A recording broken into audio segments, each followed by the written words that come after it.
Federico, un excelente 2024. Te deseamos todos en este equipo de trabajo, del público también, por supuesto, y te agradecemos que estés aquí con nosotros en esta mañana.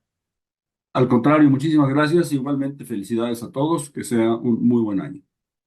Muchas gracias. Tú sabes un chorro de asuntos de pensiones, de sistemas de pensiones. O sea, los más avanzados del mundo, ¿dónde se encuentran por lo general en la actualidad? Pues mira, en los más avanzados sí tienen tasas de reemplazo que, bueno, son razonables. Y cuando digo razonables, quiere decir que es imposible que sean tasas de reemplazo que se acerquen al 100% de lo que haya sido tu último salario o un promedio de los últimos salarios, ¿no? Dependiendo del sistema y del país y de cómo lo tienen estructurado, pues estaríamos hablando de los más altos, pues en tasas de reemplazo entre el 65 y el 70%, pero no más, ¿no? Y bueno, se supone que esa es una tasa de reemplazo reconocido por la OECD, que pues es suficiente, adecuada para financiar los gastos de la mayoría de los adultos mayores en la vejez. ¿Por qué? Porque obviamente la composición de nuestro gasto cuando ya entramos en la vejez pues cambia. O sea, vamos a dejar de gastar en una serie de rubros que antes sí eran importantes y bueno, obviamente nos desplazamos a otro tipo de gastos. Gastaremos más en servicios médicos, en medicinas, en fin, cambia la composición. Entonces, sí se Ujú. considera que un 70% pues es digno para una pensión adecuada. Muchos países en el mundo tienen hoy un problema y quieren reestructurar sus sistemas de pensiones. Es una inquietud, digamos, muy común en el mundo. ¿Y por qué sucede esto? Bueno, básicamente sucede porque muchos de estos sistemas que fueron reformados, pues no lograron cumplir con la promesa de ofrecer pues tasas de reemplazo mayores a las que tenían antes de las reformas, ¿no? Digo, un ejemplo muy claro es Chile. Chile fue de los primeros que hicieron reformas y bueno, ha tenido problemas en los últimos años, inclusive con manifestaciones públicas, porque no ha podido realmente cumplir con la promesa que tenía implícita la reforma. Entonces, claro, lo que quieren hacer es, hacen una serie de reformas en donde tratan de adecuar el sistema para que tanto el sector privado como también la participación pública sea unida y pueda más o menos lograr ese objetivo. Pero esto es importante, tiene que haber un equilibrio entre la parte pública y la parte privada. O sea, no es posible dejarle todo a lo que era el estilo del Estado benefactor de la beneficio social que se tenía ya hace tiempo, inclusive en el siglo pasado, ¿no? No es posible. O sea, tiene que haber la participación y la colaboración y la cooperación entre los dos sectores. En el 2020 y se hizo una reforma al sistema de pensiones y le cargaron todo el costo a la iniciativa privada. O sea, aumentaron el porcentaje de ahorro, pero ese porcentaje fue fundamentalmente, bueno, en una totalidad integrado por la empresa, digamos. La empresa es la encargada de meterle más lana a la pensión del trabajo. El trabajador no puso un peso más, ¿eh? O sea, es absurdo, pues él es el beneficiario. Dice, Claro. ¿cómo es posible que... y el gobierno tampoco puso. O sea, yo te pregunto, ¿por qué no aprovechó el presidente en ese momento para plantear que quiere una tasa de reemplazo del 100%? Sí, es correcto. Fíjate que en esa mini reforma de finales del año 2020 que entró en vigor el 2021 y que ese aumento, como bien dices, para los patrones entró apenas en vigor en el 2023 y se les cargó a ellos todo el aumento, ¿no? Bueno, esa mini reforma, yo la llamo mini reforma porque fueron acciones que si bien iban en la dirección correcta, pues eran esfuerzos aislados, o sea, no formaban parte de una estrategia integral de reformar al sistema. Y como bien dices, pues se desaprovechó la oportunidad. Yo creo que la mejor oportunidad donde hay más capital político para poder hacer este tipo de reformas, pues es obviamente en los 2 primeros años de un gobierno. Entonces, yo creo que el actual gobierno debió de haber diseñado una reforma integral desde el 2019. Y cuando digo reforma integral, me refiero a hacer algo que realmente tome en cuenta todos los aspectos que están aislados y que están sueltos, que son cabos sueltos en el sistema y que se integren en un solo, digamos, sistema bien establecido, y que sea, digamos, con las contribuciones de los tres. O sea, como bien dices, el trabajador tiene que aportar, está aportando en este momento 1,12% y el gobierno está aportando 0,22% del salario de cotización. Y bueno, le dejan casi 6% al patrón, ¿no? Entonces, obviamente, el sistema tiene que ser tripartita, pero tiene que ser más equitativo en esta distribución. Sí, ahora eh, viene una reforma. No, no sería, lo habíamos planteado aquí abiertamente al día siguiente que él propuso esa idea, que no me parece equivocada, pero una cosa es que se suene bonito y otra cosa es que se pueda hacer. Y decíamos, a lo mejor es una iniciativa de sacrificio. El presidente la manda a sabiendas de que eso no va a avanzar, de que no va a poder, pero le sirve para señalarle al electorado que ahí ya están los señores, que no hay que darles la oportunidad de que se expresen en las cámaras y tenemos que tener carro completo para hacer esos cambios en la Constitución que les den esos beneficios a ustedes, trabajadores, que bien, el pueblo que también merece eso, ¿no?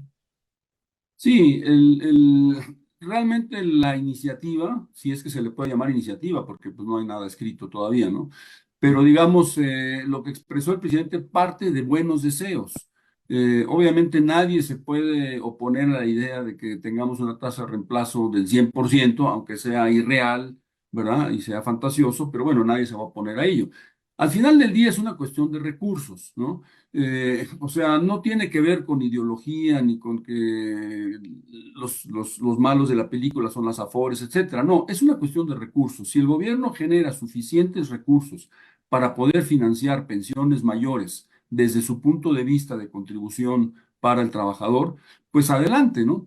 Pero pues realmente la situación fiscal del gobierno está en una situación ya muy crítica y digo, viendo hacia adelante, 2024, 2025, va a ser una situación muy apretada de las finanzas públicas en donde va a ser prácticamente imposible el que se pueda pues programar un aumento de esta cantidad. No hay que olvidar que ya la pensión de adultos mayores está absorbiendo 465 mil millones de Sí. pesos de presupuesto, que es como el 22% del gasto total del gobierno, ¿no? Entonces, bueno, eso es obviamente muy, muy gravoso.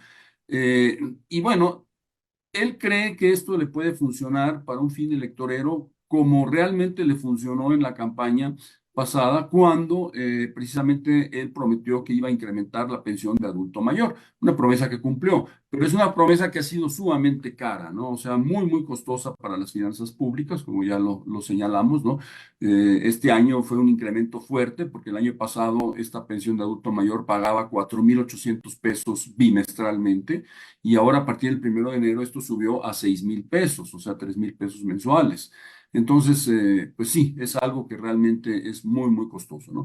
Pero cuando digo que hay que integrar todos los sistemas para lograr una reforma realmente completa, me refiero precisamente a esto. Por ejemplo, la pensión de adulto mayor es un aspecto del sistema. Bueno, hay que tomarlo, pero hay que integrarlo también con el aspecto de, por ejemplo, la contribución definida para los que cotizan en el IMSS y, bueno, también en el ISSSTE, y integrarlos y entonces, pues, tenerlos comunicados entre sí, ¿no? O sea, piramidarlos entre sí para tener una sola pensión. También se debe de tomar en cuenta que prácticamente el 60% de los trabajadores están fuera del sistema de pensiones porque están en la informalidad. Entonces, también la reforma integral debería de tomar en cuenta alguna manera de incorporar, más allá de la pensión de adulto mayor, que sí lo hace, pero de una manera de integrar a los informales, ¿no? Y finalmente está el aspecto del ahorro voluntario. Hay algunos que sí ahorran de manera voluntaria, es muy, muy bajo el ahorro voluntario porque no hay incentivos, no hay una campaña, ¿no? Pero es muy importante, los países que han logrado tener buenos sistemas de pensiones, promueven mucho el ahorro voluntario de los trabajadores, de la población, y es algo que aquí pues no se ha hecho. O sea, realmente el monto de ahorro voluntario es mínimo, ¿no? Y debería haber muchos más incentivos y, repito, integrarlo a los otros pilares para tener un pilar único, sólido para las pensiones totales. O sea, entiendo que sí hay espacio para mejorar el sistema de pensiones en México, que lo que tenemos que hacer es por lo pronto reconocer que existen varios escenarios, varios programas o varios beneficios aislados que no están trabajando de manera en conjunto, en la misma bolsa, en el mismo ecosistema, que tendríamos que hacer ese esfuerzo. Y bueno, sí hay áreas de oportunidad, pero no es precisamente la idea del reemplazo la que puede ser rectora de un cambio en el sistema de pensiones en el país. Sí, sí, de acuerdo. Digamos, lo que hay que hacer con todo esto que he esbozado, hay que integrar un auténtico sistema nacional de pensiones, que también integre un aspecto que pues realmente es también muy grave, que son todos los sistemas de los estados de la República, los sistemas de pensiones de las universidades públicas, de varios municipios, de paraestatales, de las Fuerzas Armadas. Todo eso hay que incorporarlo porque todos esos sistemas que he mencionado están todavía en el sistema anterior, que se llama el de beneficio definido, que financiera y fiscalmente no son sostenibles, ¿no? Por eso es que se tuvo que hacer la reforma del año 97 y por eso los países también han hecho todas esas modificaciones y prácticamente hoy día pues ya no existen sistemas de contribución, perdón, de beneficio definido porque pues obviamente son muy, muy gravosos y son insostenibles a la larga, ¿no? Qué barbaridad. Bueno, este, un beneficio tenerte aquí para que nos expliques, nos ayudas a entender lo que sucede en ese terreno. Esperemos contar siempre, como lo hemos hecho hasta el momento, con tu colaboración cada vez que lo solicitamos. Para nosotros es muy importante que estés aquí y que puedas expresar tu conocimiento sobre los temas específicos, porque nos ayudas a entender la realidad de este país o del mundo. Te agradecemos mucho, Federico, y recibe de nuestra parte en este programa que siento que espero que lo sientas como tu casa, lo mejor de lo mejor para ti, para tus familiares, para tus cercanos en este 2024, ¿no? Y que recuerde, nosotros nunca olvidaremos a Vándaro, ¿eh? No, me parece muy bien. Pues un placer y felicidades a todos, el público y al equipo que tienes ahí y a ti en lo personal. Muchísimas Muchas gracias. gracias.